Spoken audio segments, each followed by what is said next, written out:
மாட்டியா? எப்படி போட்டு தொப்பு தொப்புன்னு போட்டுன்னு இருக்கீல? வீட்ல இருந்து எத்தனை அந்த எல்லாம் ஏன் சாமானம்? ஏமா ரம்யா திட்டின்னு இருக்கிறீங்க? ஒண்ணு வேலை இல்லாதனால தான் அவளை வந்து நான் திட்டின்னு இருக்கிறேன். சாமானத்தை போட்டா எப்படி உருப்பிடுமா அந்த சாமானம்? தானே விழுந்துச்சு. இது எப்படி பார்த்தீங்க அது விழும்?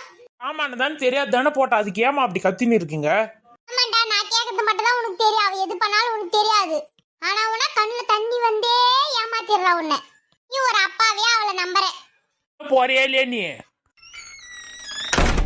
நல்லா இருக்கிறீங்களா சம்மந்தி? எல்லாம் நல்லா இருக்கிறான். உக்காருங்க அத்தை. எவ்வளோ நேரம் நிற்பீங்க? உக்காருங்க. ரம்யா உள்ள போய் காப்பி போட்டுனா. ஆனா உன ஏதாவது சாக்கு சொல்லு வந்துடுறேன். என்ன விஷயமா இவ்வளவு தூரம் வந்துட்டு இருக்கிறீங்க? சம்மந்தி ஆடி மாதம் பிறக்க போதில்ல, அதனால ஆடி வருஷத்துன்னு வந்துக்கிறேன். அது வருஷத்துன்னு வந்துட்டு இருப்பாங்க. நான் உள்ள போய் காப்பி எடுத்துனா நீங்க உக்காருங்கம்மா, சாப்பிட்டு தான் போகணும். ஒன்று வேணாம்மா, நீ போய் தட்டு எடுத்துன்னு வா. அது வருஷத்துன்னு வந்துட்டுக்கிறான்.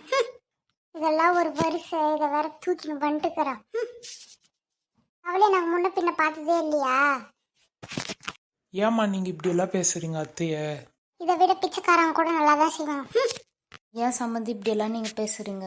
நெகை போல இதெல்லாம் எடுத்துன்னு வந்துட்டுக்கிறேன். எனக்கு அவமானமா இருக்காத, நான் எப்படி 4 பேர்கிட்ட சொல்றது?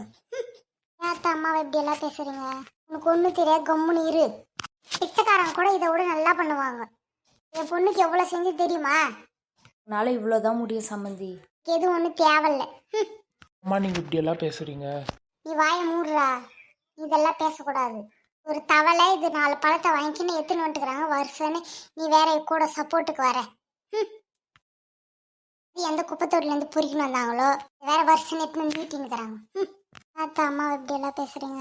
ஒழுங்கா பண்ணா நான் ஏன் கேட்க போறேன்? அதுதான் முடியுன்றாங்கல்ல. என் பொண்ணுக்கு நான் இவ்வளோ செஞ்சேன், நான் எவ்வளோ செஞ்சேன்னு தெரியுமா? எடுத்துன்னு போறீங்களா இல்லையா? உங்களுக்கு எவ்வளோ திட்டினாலும் உரைக்காதா? அந்த தட்டி அந்த தவளையை தூக்கின்னு போங்க. ஏன் சம்மந்தி இப்படியெல்லாம் பேசுகிறீங்க? வேற என்னதான் உங்களுக்கு பேசணும்? சரி ரம்யா, நான் போயிட்டு வரேன் மாப்பிள்ள. ஏத்த இப்படி போறீங்க? சீக்கிரமாவே இருந்து சாப்பிட்டு போங்களாம். இல்லை மாப்பிள்ள, பரவாயில்ல, இருக்கட்டும். போ, ஒரு கோழி பிடிச்சின்னு வந்த சமைச்சு வை போ. நம்ம தாயை இதை எடுத்துன்னு போ. சம்மந்தி இங்கேயே இருக்கட்டும். ஒரு தவளைன்னு வேற இதுக்கு வாயின் வேற வந்துட்டுக்கிறாங்க. இது ஒரு தவளைன்னு வேற வாயின் வந்துட்டுக்கிறாங்க. அம்மா நீ இப்படி எல்லாம் பேசுற? இதை ஒழுங்கா செய்ய முடியலன்னா அப்படிதானே கேட்பாங்க. ஏத்தான் அவங்கள அப்படியெல்லாம் பண்றீங்க நீங்க? நான் கட்டி வச்சிடல, அதான் என் தப்பு. நான் கட்டி வச்சிடல, அதான் என் தப்பு. என்ன பண்ணிட்டாங்க அத்தை உங்களை அவங்க? நான் கூட கூட பேசினுக்கிறேன். இலி கண்ணீர் வடிக்கிறது மொத்தமா நித்து. அத்தை எங்க அம்மாவை இப்படி எல்லாம் பண்றீங்க நீங்க? ஓஹோ, மகாராணி இதெல்லாம் கேட்பீங்களோ? அம்மா நீ பண்றது கூட ரொம்ப தாம்மா. ஓஹோ, அவ்வளோ வந்துட்டியா நீ கூட? உன்னை கல்யாணம் பண்ணி வச்சு நான் சொல்ற பேச கேட்க மாட்டேங்கிறேன். எத்தனை போய் எங்கன்னா கடாசிடுங்க, கண்ணு முன்னாடி வைக்காதே.